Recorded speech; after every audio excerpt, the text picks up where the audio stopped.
Greetings, friends! It's Denise again with Denise's Dancing Paintbrush, and today I have another fairy tale collage. This one is called Qasim, the King of the Crocodiles. It is an Indian fairy tale, and it's a little long. I'll jump right in. Long ago in India, there was a farmer who had some land near the river.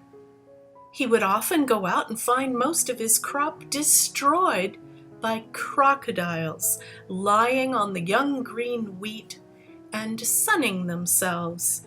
He tried to stop them, to shoo them away, to shoo them back into the water, but they paid no attention to him and only laughed when he waved his arms about in a rage.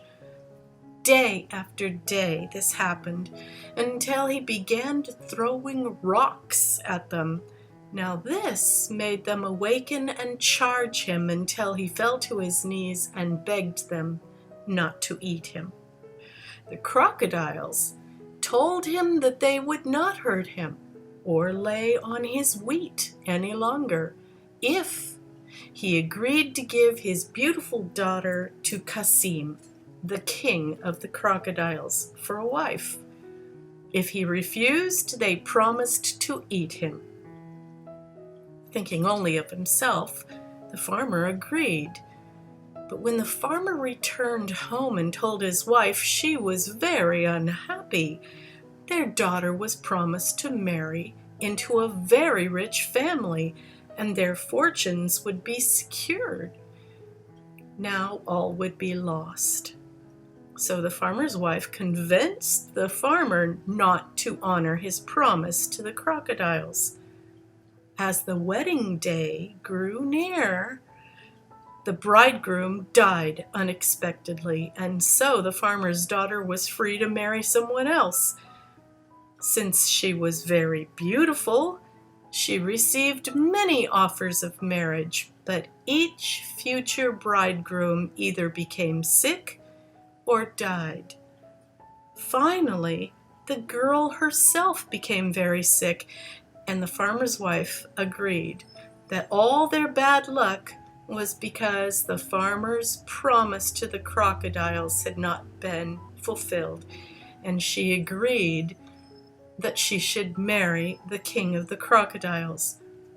As soon as they agreed, a great bridal procession came to escort the girl to the river. They brought beautiful clothes and jewels and henna for staining the bride's hands. Still, the girl was very sorrowful, thinking that she would be eaten or drowned. As the bridal procession played music, marching with trays full of jewels and sweets and garments, all of the crocodiles dressed in rich clothes, Qasim, the king of the crocodiles, arrived, arrayed in gold and gems to escort his bride. Qasim gave the farmer a red brick and said that if he should ever wish to see his daughter, to throw it into the river. The magnificence should have comforted the bride, but she wept all the way to the river, and when they arrived, the river parted for them, and a path to the bottom of the river appeared. The crocodiles and the girl all proceeded to the bottom of the river, and it closed up around them, leaving the farmer and his wife on the shore, wondering about their daughter's fate. The farmer and his wife were doing very well now that the crocodiles no longer ruined their crops, but they both missed their daughter and wondered what had become of her. The farmer decided to see what would happen if he threw the red brick into the river, and so they went down to the riverbank, and as soon as the brick hit the water, it parted for them, just the way it had for the wedding party. The farmer and his wife gathered their courage and followed the path lined with jewels to the bottom, where they came upon a large palace with a golden roof. The sentry guarding the front was not a crocodile, so the farmer asked, "Whose palace is this?" And the sentry said it belonged to Qasim, the king of the crocodiles. And the farmer smiled. "Our daughter has this splendid palace to live in. It's too bad her husband is not as splendid." The farmer's daughter was sitting beside an open window and just happened to see her father and mother below. She called out of the window and said that she shouldn't leave the palace until her husband came home, and then they could come in. The couple were overjoyed that she was alive, but weren't surprised that their poor daughter was afraid of such a terrible husband. At that moment, a handsome young prince dressed in golden armor, along with many footmen, rode up on horses. The farmer's wife fell at the golden horseman's feet and begged for his help. "I am a poor farmer's wife, and my daughter has been carried off by a terrible king of the crocodiles. Can you help me?" "I am the king of the crocodiles," the handsome young prince said, "and your daughter is a very good wife. She will be very glad to see you." There was a great joy at their reunion. The parents and the daughter embraced. They feasted together for days.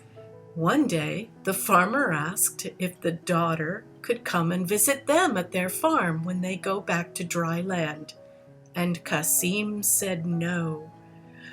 "But I will give you a house and land where, if you like, you can stay here. You can stay and live with us." After discussing it, the farmer and his wife decided to stay at the bottom of the river forever. Now, isn't that a charming story? A little on the gruesome side, because you never know when you're going to be eaten by a crocodile, but I thought it was very interesting.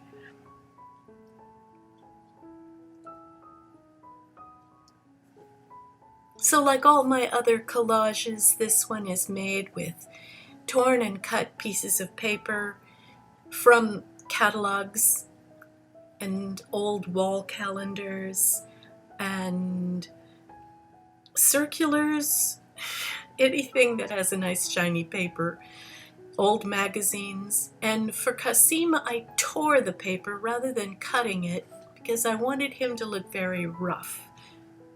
For the flowers, I mostly cut them. So I've got a little mixture of rough and smooth.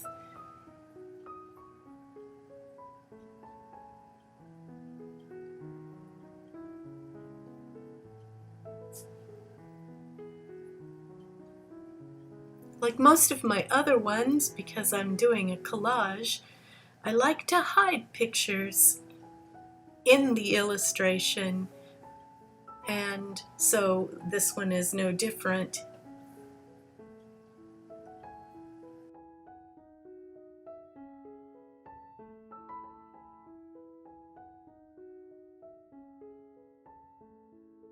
I hope you enjoyed my story. I hope you enjoyed my collage, and I hope you subscribe. Check out some of my links below, and do come again. I appreciate everyone who checks me out. Thank you so much. Bye now.